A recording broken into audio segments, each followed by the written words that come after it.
You say to someone, why are you feeling this way? What's wrong with you today? And they say, I am this way because of that person, because of that circumstance. What they're really saying is, that person or circumstance is actually controlling my feelings and controlling my thoughts. Well, anything that's controlling my feelings and my thoughts, I'm victim to, right? So it makes sense then that when things are good, you feel good, and when things are bad, you feel bad, right? So when you start changing the way you think and feel, and it starts producing outcomes in your life, you're going to believe you're the creator of your life and less of the victim of your life. And the hardest part about all of this is just making the time to do it.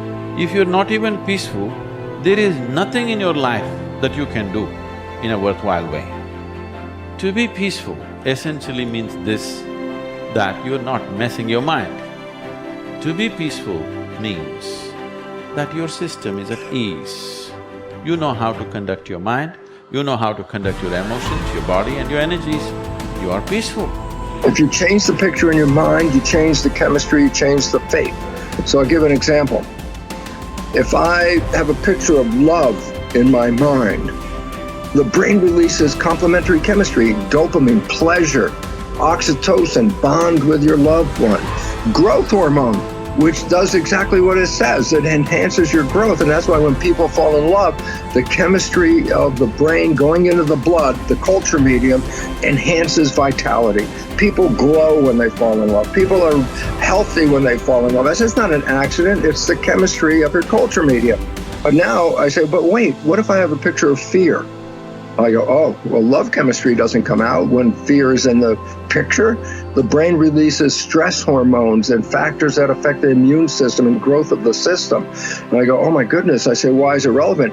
Changing my thought changes my chemistry. The chemistry adjusts my biology. So if I can control my thoughts, I can control the chemistry, and therefore I control the biology. So all possibilities already exist. You don't have to create the possibility. In fact, all you have to do is become aware that it exists.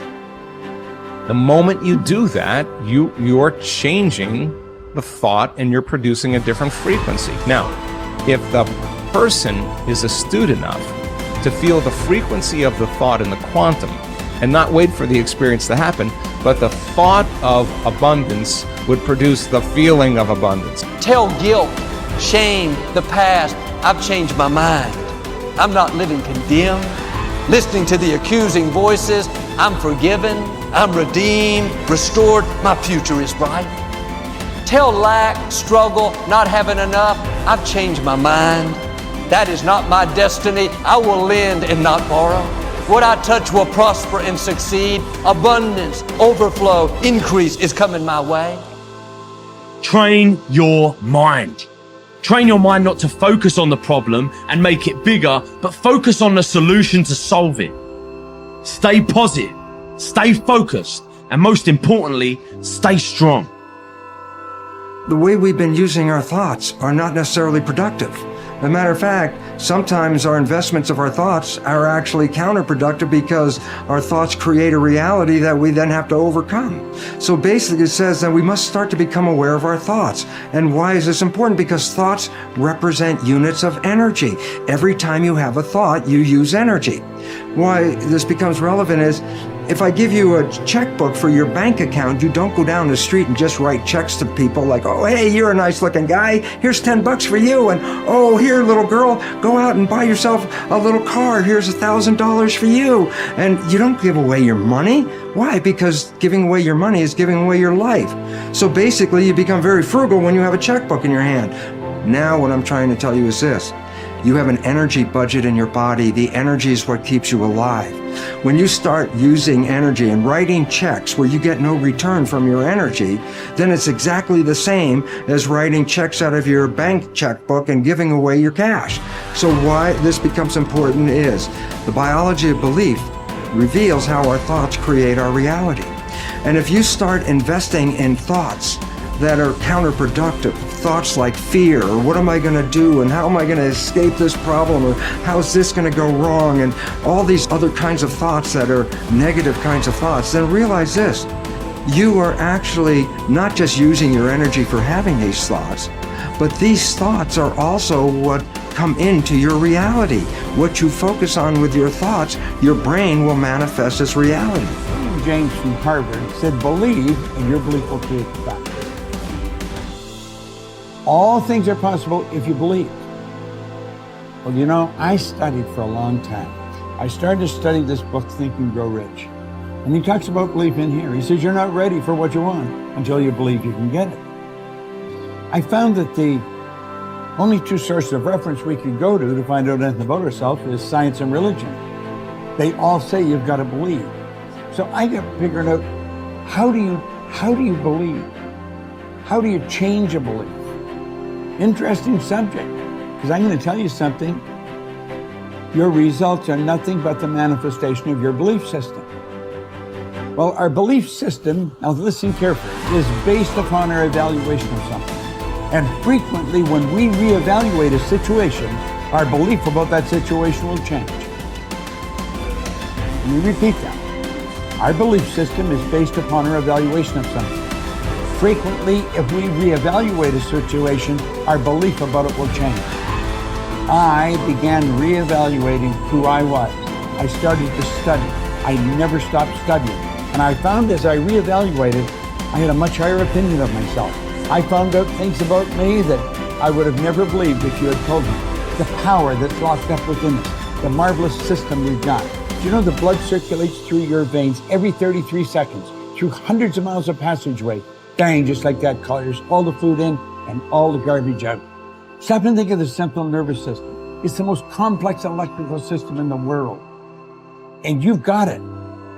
Think of your brain, an electronic switching station like that. You can change the vibration of yourself and everything around you. We have awesome powers, and it's all based on what you believe about you. Nothing is so embarrassing as watching someone do something that you said could not be done. People who embrace possibility thinking are capable of accomplishing tasks that seem impossible because they believe in solutions. When you believe you can do something difficult and you succeed, many doors open for you. Big thinkers are specialists in creating positive, forward-looking, optimistic pictures in their own minds and in the minds of others. If you embrace possibility thinking, your dreams will go from molehill to mountain size, and because you believe in possibilities, you put yourself in position to achieve them. The winners in life think constantly in terms of I can, I will, and I am. Losers, on the other hand, concentrate their waking thoughts on what they should have done or what they don't do. If you believe you can't do something, then it doesn't matter how hard you try, because you've already lost. If you believe you can do something, you have already won much of the battle. The first step in becoming a possibility thinker is to stop yourself from searching for and dwelling on what's wrong with any given situation. Sports psychologist Bob Proctor recounts, I tell people, if you don't want to get into positive thinking, that's okay. Just eliminate all the negative thoughts from your mind. Whatever's left will be fine. If possibility thinking is new to you, you're going to have to give yourself a lot of coaching to eliminate some of the negative self-talk you may hear in your head. When you automatically start listing all the things that can go wrong or all the reasons something can't be done, stop yourself and say, don't go there. Then ask what's right about this. That will help to get you started. And if negativity is a really big problem for you and pessimistic things come out of your mouth before you've even thought them through, you may need to enlist the aid of a friend or family member to alert you every time you utter negative ideas. One of the best ways to cultivate a possibility mindset is to prompt yourself to dream one size bigger than you normally do. Let's face it, most people dream too small. They don't think big enough. Henry Curtis advises, make your plans as fantastic as you like, because 25 years from now they will seem mediocre. Make your plans 10 times as great as you first planned, and 25 years from now you will wonder why you did not make them 50 times as great. If you push yourself to dream more expansively, to imagine your organization one size bigger, to make your goals at least a step beyond what makes you comfortable, you will be forced to grow. And it will set you up to believe in greater possibilities. Most people want their lives to keep improving, yet they value peace and stability at the same time. People often forget that you can't improve and still stay the same. Growth means change. Change requires challenging the status quo. If you want greater possibilities, you can't settle for what you have now. When you become a possibility thinker, you will face many people who will want you to give up your dreams and embrace the status quo. Achievers refuse to accept the status quo.